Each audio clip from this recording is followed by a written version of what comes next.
So don't forget, tomorrow week, for those of you that live in the area, we've got cups of tea and scones and a little bit extra, we won't say what, but 5:30 on the on the Thursday night, we have a community opening. So we look forward to seeing everyone up there.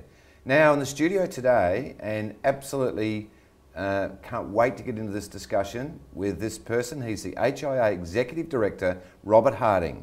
Robert, welcome to the show.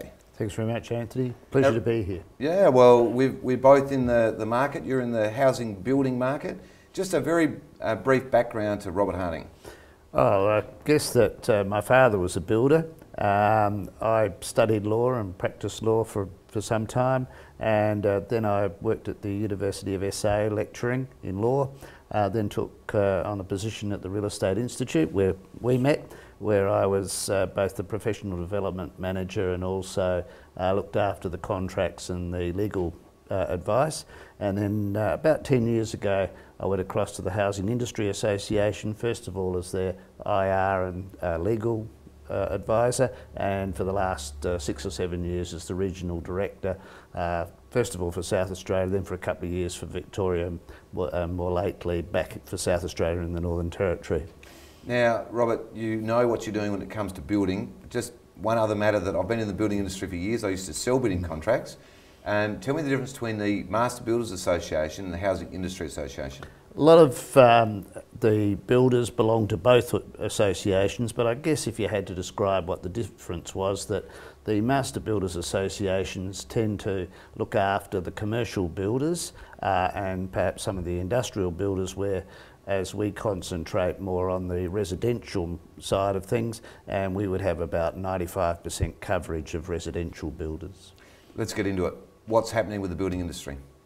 Well, certainly we've had a very tough 12 months, and although preceding that there were good times, have to say that back in 2009... They were great times. They were great times. And the numbers that we were building were fantastic, and probably a little bit over what demand necessitated, and that was brought about by the stimulus packages, but that was important so far as the GFC was concerned.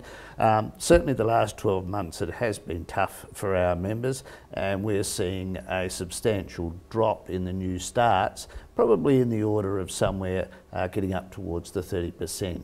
30%? That's right. That's a serious amount of drop-off, isn't it? And I guess what that does say is that puts pressure particularly on first home buyers and more particularly on rents, because if we're not providing the need for demand, then rents are going to increase because there'll be increased demand in that sector. While we say that the fundamentals for the residential housing market are still very strong with population growth, we don't have a housing bubble, as some commentators... There's no oversupply at all, is there? There is not. We're building about 60,000 homes less Australia-wide a year than what the demographics tell us. In South Australia, we're probably down about 2,000 homes a year to what demand, the actual demand is. So the fundamentals are there and the market will sustain itself. Robert, have the building costs come down? Building costs have generally remained pretty static, and right through, if you take figures over about 10 or 12 years, building costs have only kept pace with CPI. The real increase in house prices for new homes over the last 15 years has been in the land component, and that's where the real cost has been.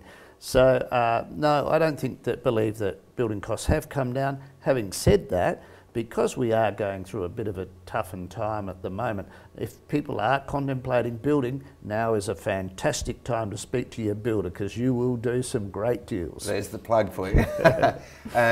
So get out and sign those building contracts.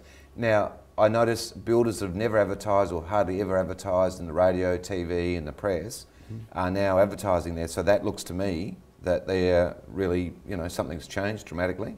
I think that, and it's fair to say that most of my members have commented to me that they haven't seen marketing at the extent to which it is at the moment by new home builders, and I think that's indicative of the fact that it is a tight market out there. Now, Robert, you do Victoria, South Australia and Northern Territory. Are they hit exactly the same across all of those states? They are. I mean, Northern Territory is always a little bit unusual in many ways. In many ways. But the figures, because you've got a much smaller market there, tend to jump around quite dramatically. Right. So it's not unusual to see 20 and 30% changes there. But the South Australian market and particularly the Victorian market are very stable markets. Robert, I've got some questions on land, and that I'll come back to that because first we'll just go to our next segment, and that is the Going, Going, Gone, where we've sold the properties.